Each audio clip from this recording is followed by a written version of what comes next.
ఏపీలో red book పాలన నడుస్తోందని civil servants భయపడిపోతున్నారని YCP అధినేత వైఎస్ జగన్ అన్నారు. తాడేపల్లిలో ఆయన మీడియా సమావేశంలో మాట్లాడుతూ రాష్ట్రంలో ప్రజాస్వామ్యం లేదని అన్నారు. కూటమి ప్రభుత్వం హామీలు అమలు చేయలేకపోయిందని విమర్శించారు.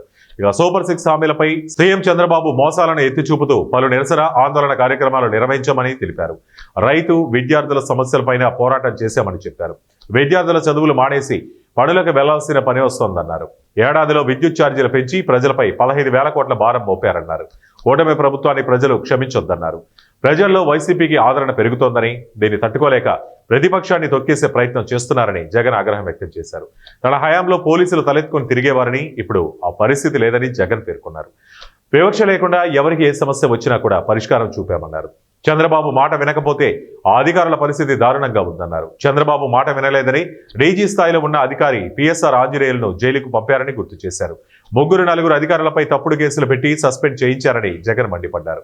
ఎందరో ఎస్పీ స్థాయి అధికారులపై అక్రమంగా కేసులు పెట్టి వేధిస్తున్నారని జగన్ ఆరోపించారు. గ్రామ స్థాయిలోకి కూడా ఈ కార్యక్రమాన్ని ప్రతి గ్రామంలో కూడా జరిగేట్టుగా, చైతన్యవంతులు చేసేట్టుగా క్యూఆర్ కోడ్ వాళ్ళు డౌన్లోడ్ చేసుకుంటే చంద్రబాబు నాయుడు గారు గతంలో అన్న మాటలు, చంద్రబాబు నాయుడు గారు గతంలో ఇచ్చిన బాండ్లు, చంద్రబాబు నాయుడు గారి మేనిఫెస్టో, ఇప్పుడు చంద్రబాబు నాయుడు గారు చేస్తూ ఉన్న మోసం, చంద్రబాబు నాయుడు గారు ఎంత బాకీ ఉన్నాడు, చంద్రబాబు నాయుడు గారు మనకి ఎంత ఇవ్వాల్సింది అన్న అన్ని వివరాలతో ప్రజలే ఆ క్యూఆర్ కోడ్ను డౌన్లోడ్ చేసుకుని వాళ్ళ ఫోన్లలో ప్రజలే తెలుసుకుని చంద్రబాబు నాయుడు గారిని గ్రామ స్థాయిలో నిలదీసేట్టుగా ప్రజలను చైతన్యవంతులు చేసే కార్యక్రమం చేస్తూ ఉన్నాం. ఇలా మేము చేసే ప్రతి పని కూడా ఒక కాస్ట్ అనేది, ప్రతి పనిలోనూ ఒక కాస్ట్ కనిపిస్తుంది. విశాల ప్రజా ప్రయోజనాలు కనిపిస్తాయి. ప్రజలకు సంబంధించిన ప్రతి అవసరము, ప్రజల తరపున వారికి సంబంధించిన ప్రతి అంశము లేవనెత్తే ఒక విశాల దృక్పథం, విశాల ప్రజా ప్రయోజనం కనిపిస్తుంది.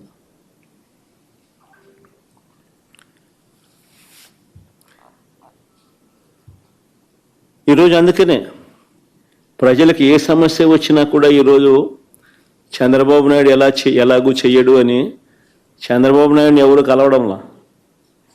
ఆయన ఎలాగో కలిసినా వేస్టే, ఆయన ఎలాగూ చెయ్యడని ప్రజలకు కూడా బాగా అర్థమైపోయింది. చంద్రబాబు నాయుడు ప్రభుత్వం ఇక పోతా ఉంది,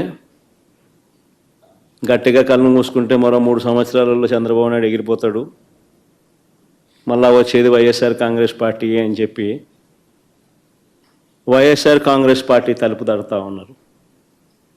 వాళ్ళకు జరిగిన సమస్యల గురించి చెప్తా ఉన్నారు. ఇది చంద్రబాబు నాయుడు తట్టుకోలేకపోతా ఉన్నాడు. ఇది చంద్రబాబు నాయుడు తట్టుకోలేకపోతా ఉన్నాడు కాబట్టి ప్రతిపక్ష పార్టీని అణచివేయాలని చూస్తూ ఉన్నాడు. తద్వారా ప్రజల గొంతును నొక్కేయాలి అని చెప్పి తాపత్రయపడతా ఉన్నాడు. దీనికోసం చంద్రబాబు నాయుడు గారు విచ్చలవిడిగా అధికార దుర్వినియోగానికి పాల్పడుతూ ఉన్నాడు.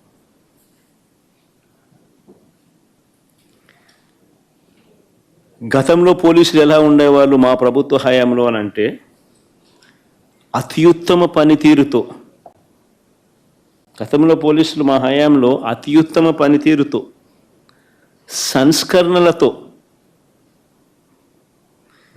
పీపుల్ ఫ్రెండ్లీ పోలీసింగ్తో తలెత్తుకొని పోలీసులు పనిచేసే పరిస్థితులు గతంలో ఉండేవి. స్పందన అనే కార్యక్రమం ఉండేది. ఆ స్పందన అనే కార్యక్రమంలో వైఎస్ఆర్ కాంగ్రెస్ పార్టీకి సంబంధించిన వాళ్ళ సమస్యల కన్నా తెలుగుదేశం పార్టీ వారికి సంబంధించిన సమస్యలు ఎక్కువగా పోలీసులు సాల్వ్ చేసేవాళ్ళు, కలెక్టర్లు సాల్వ్ చేసేవాళ్ళు. ఆ రకంగా ఎక్కడా కూడా వివక్ష అనేది చూపకుండా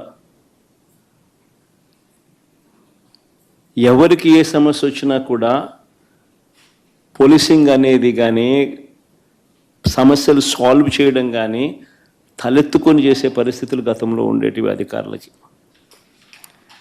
ఈరోజు ఆ అధికారుల పరిస్థితి ఏమిటి అని అంటే, చంద్రబాబు నాయుడు గారి మాట ఏ పోలీస్ అధికారైనా కూడా వినకపోతే వాళ్ళ పరిస్థితి ఏమిటి అని అంటే, డీజీ స్థాయిలో ఉన్న అధికారి సైతం, పిఎస్ఆర్ ఆంజనేయులు డీజీ స్థాయి అధికారి, ఈయన మాట వినకపోతే తప్పుడు కేసులు పెట్టి అరెస్ట్ చేశారు. మరో డీజీ స్థాయి అధికారి సునీల్ కుమార్ను, మరో అడిషనల్ డీజీ సంజయ్ని, దళిత ఆఫీసర్లు వీళ్ళంతా, ఇంకొక బీసీ ఆఫీసర్ ఐజీ కాంతి రాణా టాటాను, డిఐజీ ఎస్సీ అధికారి విశాల్ గున్ని, వీరందరిపై తప్పుడు కేసులు పెట్టి సస్పెండ్ చేయించారు. ఎందరో ఎస్పీ స్థాయి అధికారులపై తప్పుడు కేసులు పెట్టి విచారణ పేరుతో వేధిస్తూ ఉన్నారు. వీరు కాక నలుగురు నాన్ క్యాడర్ ఎస్పీలు, ఒక కమాండెంట్ స్థాయి అధికారి, 22 మంది అడిషనల్ ఎస్పీలు, 55 మంది డిఎస్పీలకు పోస్టింగులు లేవు. మరో 6 డిఎస్పీలు, 3 అడిషనల్ కమాండెంట్లు, 2 అసిస్టెంట్ కమాండెంట్లు కూడా హెడ్ క్వార్టర్లో రిపోర్టింగ్ చేయిస్తూ ఉన్నారు.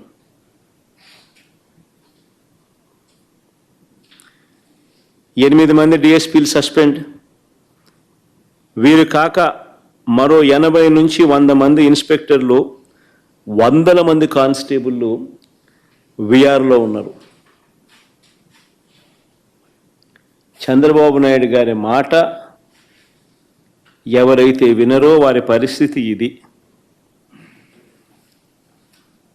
రాష్ట్రంలో ఎంతటి దుర్మార్గపు పాలన నడుస్తూ ఉంది అని చెప్పడానికి ఇవన్నీ కూడా ఉదాహరణలు. కేవలం తన మోచేతి నీళ్లు తాగే అధికారాలను మాత్రమే తాను పెట్టుకొని వాళ్ళను కరప్షన్లో భాగస్వాములను చేసుకుని, ఈరోజు రాష్ట్రంలో పరిస్థితి ఏమిటి అని అంటే, డిఐజీ అనేవాడు మాఫియా డాన్. ఆ జోన్కు ఆయన కింద సిఐలు, ఓ డిఎస్పి, అదే ఆయన ఆర్మీ. ఆ నియోజకవర్గంలో జరిగే ఇసుక కానీ, నియోజకవర్గంలో జరిగే మద్యం కానీ, ఆ మద్యం బెల్ట్ షాపులు నిర్వహించాలన్నా దాని పర్మిషన్ కానీ